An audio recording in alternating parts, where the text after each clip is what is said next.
No solo es jesuita, sino que es argentino, y además de ser papa ha vuelto a América Latina en este viaje pastoral. Francisco I estuvo en Ecuador, en Bolivia y ya marcha para Paraguay. Este es el informe. El Papa Francisco en Ecuador y Bolivia. Siendo minimizado aquí por los medios opositores, el Papa Francisco, ante millones de personas tanto en Bolivia como en Ecuador, reafirmó los lineamientos contrarios a las corporaciones que viene sosteniendo desde el comienzo de su papado.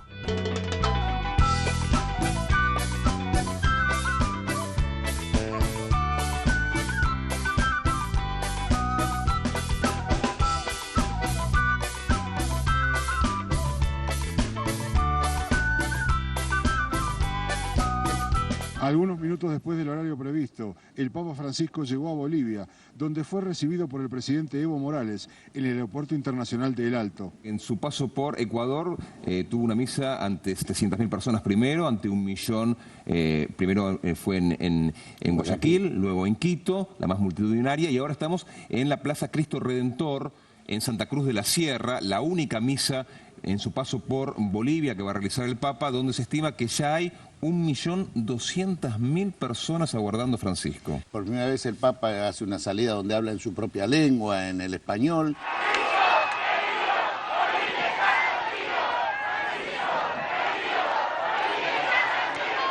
El día de ayer en La Paz creo que fue más político que religioso, tuvo connotaciones muy fuertes desde el punto de vista político por la definición que hizo el Papa Francisco. La lógica que pretende imponerse en el mundo, en todo el mundo, en nuestros días.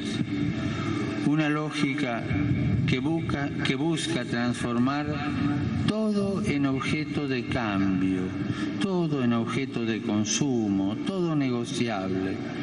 Una lógica que pretende dejar espacio a muy pocos, descartando a todos aquellos que no producen, que no se los considera aptos o dignos porque aparentemente no nos dan los números.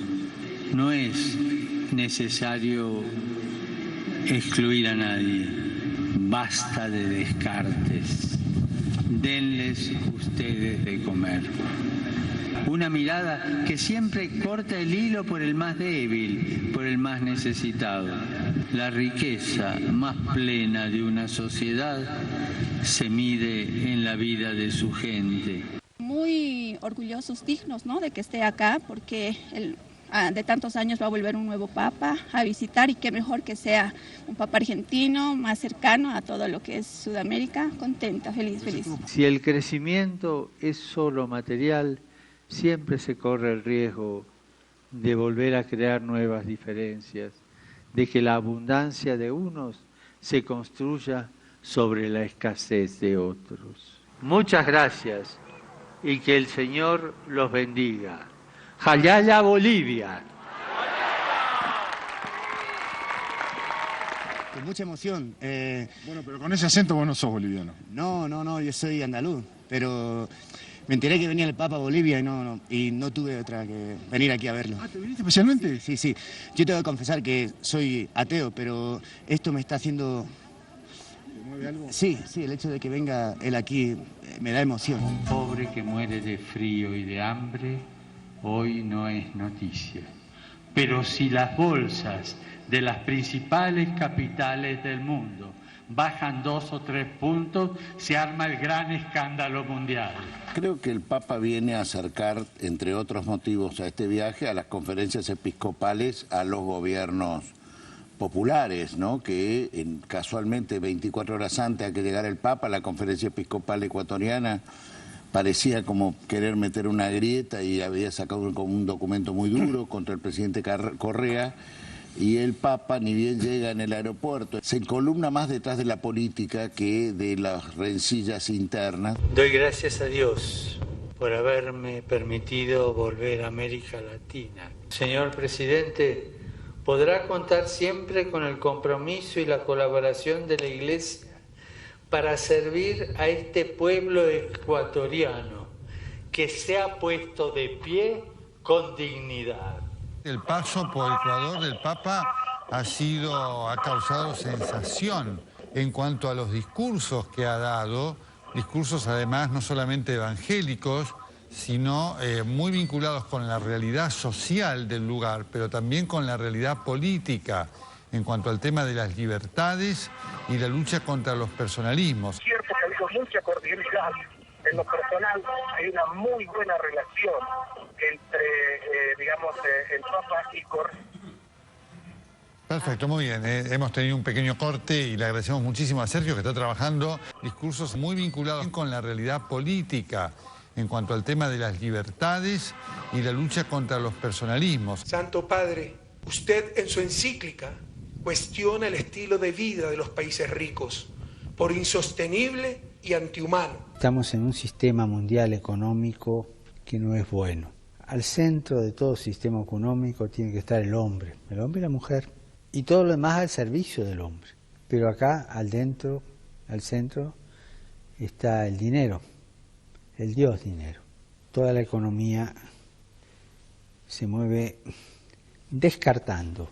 Entonces descartamos toda una generación por mantener un sistema económico que ya no se sostiene. Santo Padre, una globalización inhumana y cruel, totalmente en función del capital y no de los seres humanos. Papa, es intolerable el control de los mercados financieros sobre los pueblos. El Papa se refirió a la situación que viven muchos países que son ahogados por fondos financieros, al señalar que no se puede seguir tolerando la situación. El Papa consideró inadmisible que pocos prosperen recurriendo a la especulación financiera, mientras muchos sufren duramente las consecuencias. A los fondos buitres. ¿Cómo se le paga? Es sentarse en el tribunal de Grilla y lo que Grilla termine diciendo, hay que hacerlo. La mejor manera de enfrentar este injusto orden mundial es con la unidad de nuestros pueblos. Por Dios. Me habló de la patria grande. Y cuando me habló de la patria grande me habló obviamente de Latinoamérica y del rol que están cumpliendo los distintos gobernantes de América Latina. Dijo exactamente que era formidable el rol que estaban cumpliendo los distintos gobernantes de Latinoamérica porque trabajaban unidos por la patria grande. Utilizó ese término. Y utilizó ese término, dijo, y ahí fue donde me conmovió definitivamente, porque era el término que utilizaban San Martín y Bolívar. Se están cumpliendo los objetivos. Bueno, esta visita es la primera visita que el Papa eligió. Estos son los países que él eligió. Los argentinos, muy orgullosos, dicen, el Papa es argentino. Mi querida amiga Dilma Rousseff, presidenta de Brasil, dice, bueno, el Papa será argentino, pero Dios es brasileño. Por supuesto que el Papa es argentino. Probablemente Dios es brasileño, pero de seguro el paraíso es ecuatoriano.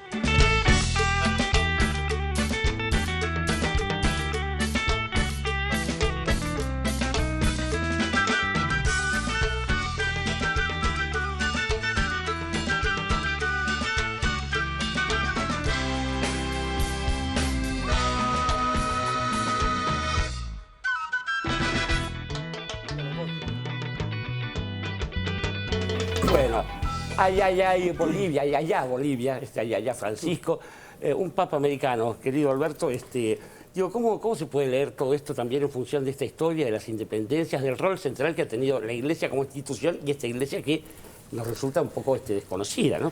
Sí, vos fíjate que en realidad yo creo que la Iglesia ha tenido un papel fundamental, posicionándose en los dos bandos. Por un lado, aquella Iglesia de la jerarquía que se posicionaba del lado español, y por el otro lado, la Iglesia más popular que tomó claramente partido por la Revolución.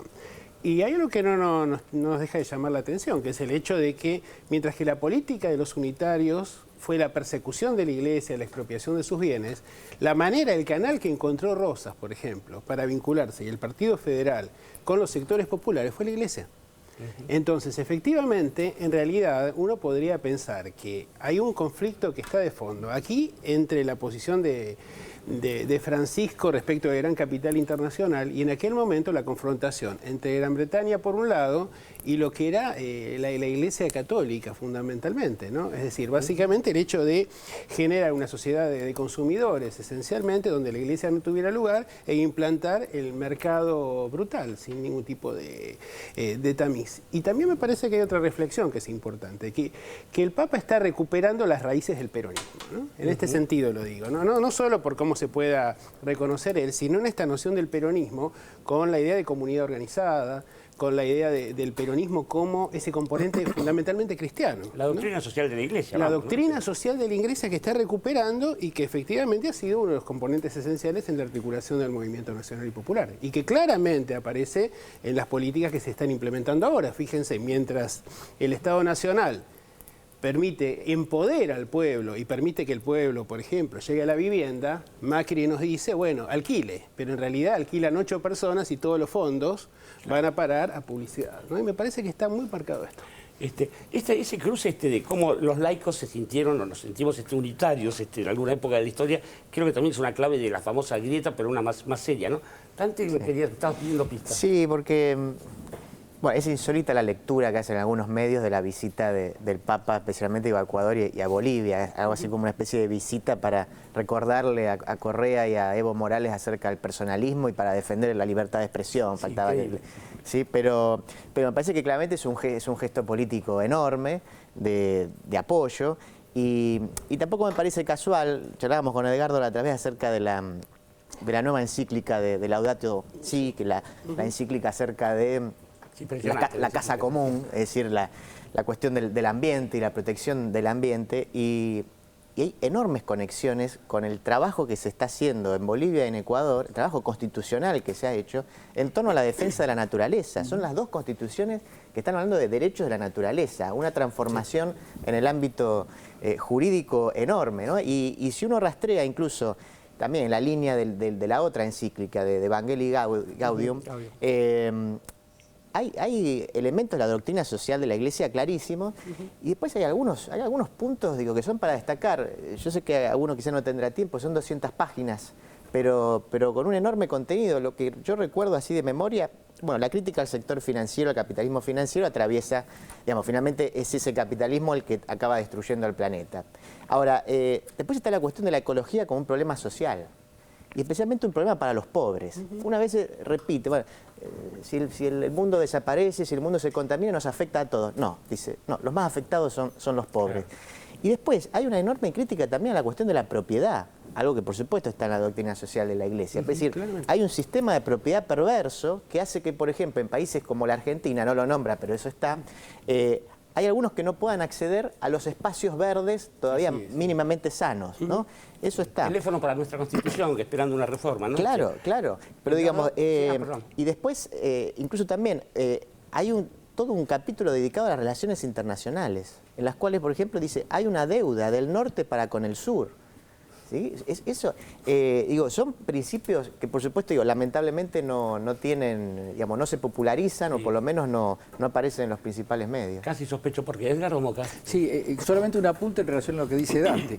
El Papa dice que hay que tener un equilibrio muy fino, yo diría un equilibrio político, entre la demanda del medio ambiente y las riquezas globales, digamos, y la defensa de la soberanía. Alerta sobre que ciertas potencias utilizan, por ejemplo, el tema acuífero guaraní o el tema Amazonia como si fueran bienes globales sin dueño nacional, digamos, ¿no? Y el Papa lo advierte muy severamente. Ahora, yo quería decir que siento un cierto asombro por la velocidad que han tomado los acontecimientos.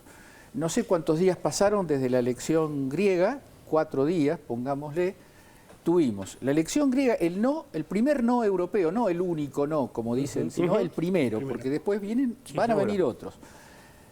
Después la visita del Papa, las declaraciones del Papa y la relación del Papa con los presidentes de los países que visitó, porque todos hemos escuchado a Correa, pero también Evo Morales le dice al Papa que siempre la historia es que el que traiciona a un pobre lo traiciona a Cristo. Y ahora la historia es que el que traiciona a un pobre lo traiciona al Papa Francisco. No es un detalle menor. Para mí es un segundo acontecimiento extraordinario. Y nombro un tercero del que todavía no se puede terminar de hablar porque están sesionando.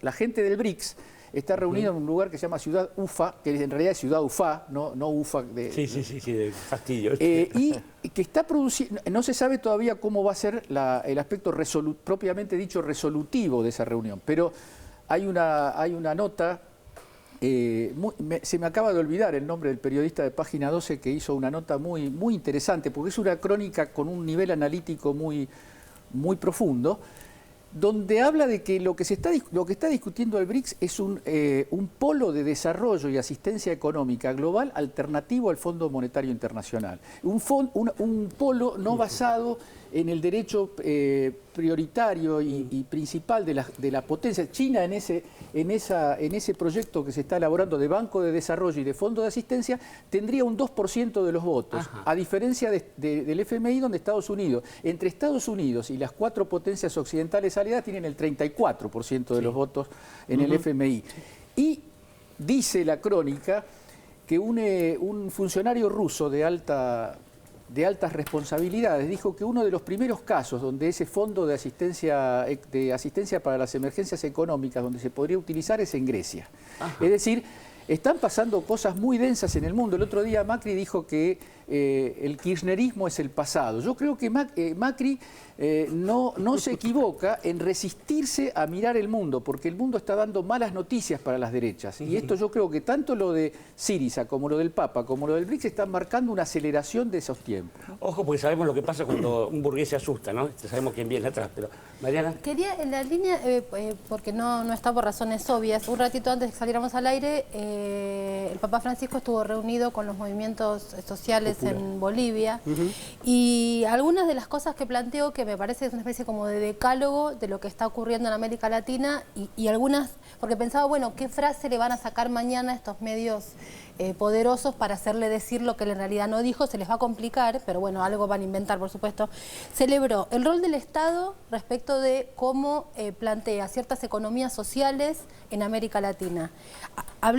Celebró la unión de los pueblos de América Latina y dijo, no nos tenemos que separar, pero no el típico versito de entre los argentinos o esta cuestión de la grieta que plantean algunos, sino hablando de la unión de los pueblos de América Latina y los pueblos del mundo que tienen que unirse en contra del capital financiero. Después dijo algo muy interesante, dice, en nombre del buen nombre de algunas cosas en contra de la corrupción y el narcotráfico, algunos los que plantean es un Estado más débil, ¿no? Justamente el versito habló en contra de los monopolios porque dijo que eso es la uniformidad.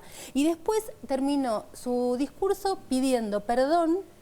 A mí me sonaba lo de pido perdón en nombre del Estado. Bueno, y él dijo, pido perdón en nombre de la Iglesia porque el colonialismo se ha llevado puesto a los pueblos originarios y casi siempre en nombre de la Iglesia Católica. Terminó diciendo después que había efectivamente sacerdotes que habían resistido eso y demás, pero fue a pedir a Bolivia, fue a pedir perdón por lo hecho durante lo que se llamó durante lo que se llamó la conquista de América con los pueblos originarios. Me parece que es un discurso que se va a complicar sacarle una frase de contexto y hacerle decir otra cosa, porque fue una clase, digamos, como una especie de celebración de lo que están haciendo los pueblos que se ponen de pie y no se rinden ante lo supuestamente establecido. Esta América ha dicho basta y ha echado a andar, decía un amigo que era cubano, que es cubano todavía.